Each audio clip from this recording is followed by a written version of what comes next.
जय माता की। आज हम आपको एक ऐसी जानकारी देने जा रहे हैं, एक ऐसे दोस्त के विषय में बताने जा रहे हैं जिसका वर्णन या जिसकी जानकारी ना तो आपको कुंडली से होगी और ना ही हाथ की रेखाओं से होगी, किंतु यह किसी किसी व्यक्ति के ऊपर यह दोष होता है और इसका दुष्परिणाम उसे बहुत भोगना पड़ता है। इस दोष को गांव में तेतर दोष कहते हैं और ज्योतिष की भाषा में त्रिखल दोष कहते हैं। त्रिखल दोष में जिस भी व्यक्ति का जन्म होता है उसको बहुत अच्छे परिणाम नहीं मिलते हैं। त्रिखल दोष क्या होता है, सर्वप्रथम हम आपको ये बता दें। यदि किसी भी पुरुष का जन्म, किसी बालक का जन्म 3 बहनों के बाद होता है तो उसको त्रिखल दोष लग जाता है, और 3 भाइयों के बाद जब किसी कन्या का जन्म होता है तो उसको भी त्रिखल दोष लगता है।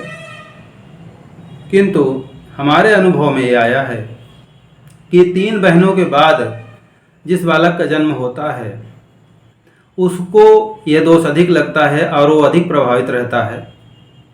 ऐसे बालक को बहुत समस्याओं का सामना करना पड़ता है, किंतु 3 भाइयों के बाद जिस बहन का जन्म होता है उसको ये दोष नहीं लगता है या बहुत कम लगता है। हमारे अनुभव में यही आया है कि पुरुष वर्ग अधिक परेशान हुआ जबकि महिला वर्ग को इतनी समस्या नहीं हुई। इसका एक कारण यह भी है कि विवाह के उपरांत उनका गोत्र दान हो जाता है और कन्या दूसरे गोत्र में चली जाती है।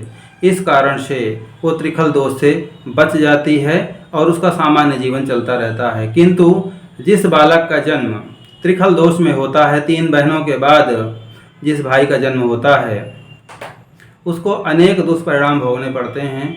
अर्थात आर्थिक स्थिति कमज़ोर रहती है, नौकरी लगने में समस्या होती है, व्यापार करने में दिक्कत आती है। यहाँ तक हमने देखा है कि उसका विवाह बहुत विलम्ब होता है। एक ही पुत्र होता है फिर भी उसका विवाह बहुत समस्या में होता है। विवाह हो भी जाता है तो मन के अनुकूल पत्नी नहीं मिलती है, संतान में समस्या आती है, अनेक प्रकार की बाधाएं उसके जीवन में लगी रहती हैं। समस्याएं उसका पीछा नहीं छोड़ती हैं। अब आते हैं कि त्रिखल दोष का उपाय क्या है। क्या वो जीवन भर दुख भोगता रहेगा, दुर्भाग्य भोगता रहेगा, दुर्भाग्यशाली बना रहेगा? ऐसा नहीं है।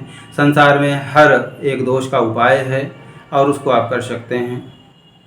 त्रिखल दोष के विषय में सामान्य रूप से जो आचार्य हैं उन सबको जानकारी होती है।